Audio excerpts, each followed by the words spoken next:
Semua orang heran karena segala yang dilakukan Yesus.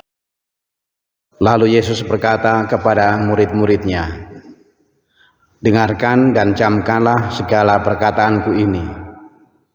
Anak manusia akan diserahkan ke dalam tangan manusia." Mereka tidak mengerti perkataan itu, sebab artinya tersembunyi bagi mereka, sehingga mereka tidak dapat memahaminya, dan mereka tidak berani menanyakan arti perkataan itu kepada Yesus.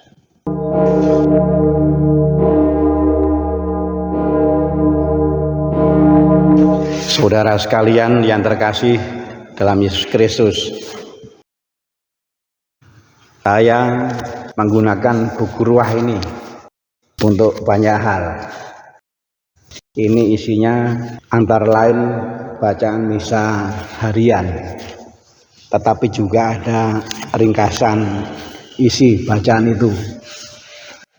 Hari ini gereja memperingati Santo Hieronymus, sosok yang sangat berjasa dan membantu kita berkaitan dengan kitab suci. Di dalam buku ini ada kalimat bijak, ringkas, sederhana, tetapi sangat bermanfaat. Dan itu berasal dari Santo Hieronymus. Orang kudus ini berkata demikian, "Kekristenan dibentuk dan bukan bakat yang diwariskan." Ada kata dibentuk. Jadi kekristenan itu pada dasarnya memang harus dibentuk, harus dibangun, harus diusahakan. Jangan lupa yang mengatakan ini adalah sosok yang mengabdikan hidupnya untuk kitab suci. Orang berkata, inilah kitab suci yang hidup, Santo Hieronymus. Kata dibentuk tentu mengacu kitab suci. Maka kalau Santo ini berkata kekristenan dibentuk, bahan untuk membentuk itu tidak lain adalah kitab suci. Maka kitab suci itu menjadi penting.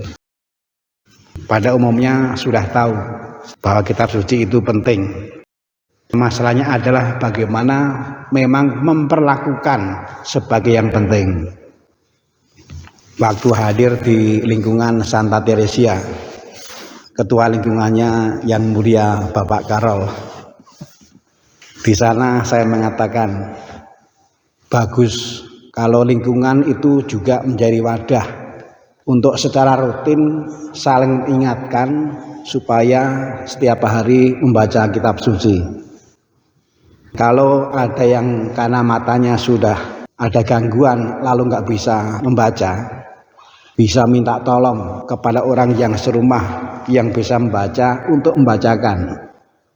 Juga bisa minta tolong kepada anak-anak sekolah yang ada di sekitar yang bisa dimintai tolong untuk membacakan. Untuk menyampaikan pesan ini saya lama merenungnya, lama. Karena saya selalu berusaha untuk menimbang, jangan sampai yang saya pesankan itu terlalu berat. Dan kalau pesan itu sudah disampaikan, itu juga masih sering saya renungkan dan cukup lama sampai hari ini. Saya mau menghindari menyampaikan pesan yang terlalu berat. Sampaikan saja pesan yang sederhana tetapi penting. Saya tadi di sakristi sebelum misa bertanya kepada 4 orang yang menjadi mesinar.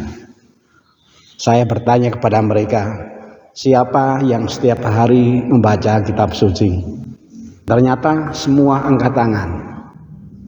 Anak-anak setiap hari membaca kitab suci. Ini bisa menjadi bahan pewartaan. Ternyata dalam gereja ada anak-anak kecil yang justru bisa menjadi teladan. Inilah teladan-teladan umat beriman yang ada di paroki ini. Mereka menjadikan kitab suci seperti yang dipesankan Yesus. Manusia hidup bukan hanya dari roti, tetapi juga dari firman. Yesus menyamakan firman dengan roti, dengan makanan harian. Mereka, anak-anak, kita syukuri, inilah anugerah Tuhan. Ternyata teladan itu enggak jauh dan memang enggak terduga. Barangkali orang berpikir mengenai teladan itu yang agung-agung, yang hebat-hebat. Ternyata yang diberikan oleh Tuhan di paroki ini dalam hal membaca kitab suci harian, justru yang menjadi teladan adalah anak-anak kecil. Kalau suatu saat mereka akan diundang di lingkungan untuk sharing, silahkan. Mudah dan gratis. Saudara sekalian terkasih, mengapa kita perlu akrab dengan kitab suci? Di dalam Injil tadi ada sesuatu yang bertolak belakang. Awalnya dikatakan semua orang heran karena segala yang dilakukan oleh Yesus. Semua orang, banyak orang terperangah, kagum tentang kehebatan Yesus, membuat mujizat-mujizat. Yang menarik adalah dalam situasi yang seperti ini, Yesus kemudian menyampaikan sesuatu yang beda kepada para murid. Yesus menyampaikan tentang penderitaan dan kematian yang akan dijalani. Yesus berkata, dengarkan dan camkan. Dengarkan dan camkan segala perkataanku ini, bahwa anak manusia akan diserahkan ke dalam tangan manusia. Ketika orang sedang kagum terhadap Yesus, mengagung-agungkan, mengelulukan Yesus, dan Yesus berkata kepada para murid, dengarkan dan camkan. Anak manusia akan diserahkan ke dalam tangan manusia. Apa yang terjadi dalam diri para murid? Mereka gagal paham. Dikatakan mereka tidak mengerti perkataan itu. Bagi mereka Yesus masih tersembunyi. Bagi mereka Yesus belum terpahami. Bersama dengan Yesus, aktif bersama Yesus, tetapi ternyata gagal paham, belum paham tentang Yesus. Menjadikan kitab suci sebagai makan harian. Dimaksudkan supaya kita terhindar dari gagal paham terhadap Yesus yang kita ikuti.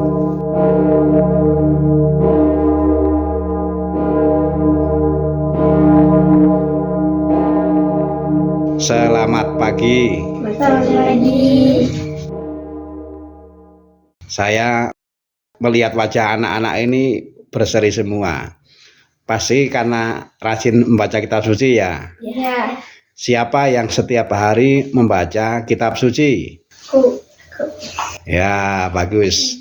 Coba sekarang masing-masing satu persatu berbagi. Berbagi mengenai kelas berapa, lalu membaca kitab sucinya setiap hari itu kapan. Mulai ya, satu persatu. Dari sini.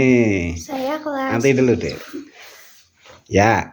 Saya kelas 6A membaca kitab suci setiap hari malam jam 9. Saya kelas 6A. Saya membaca kitab suci setiap sebelum tidur.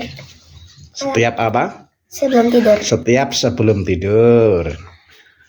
Saya kelas 6A, saya membaca kitab suci setiap jam 2 siang dan sebelum tidur.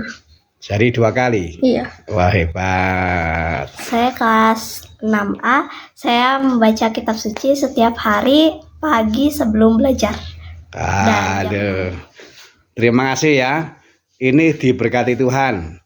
Dan supaya berkatnya maksimal yang tadi saya pesankan, juga dibagikan, diceritakan kepada teman-teman yang lain ya. Iya. Terima kasih. Terima kasih.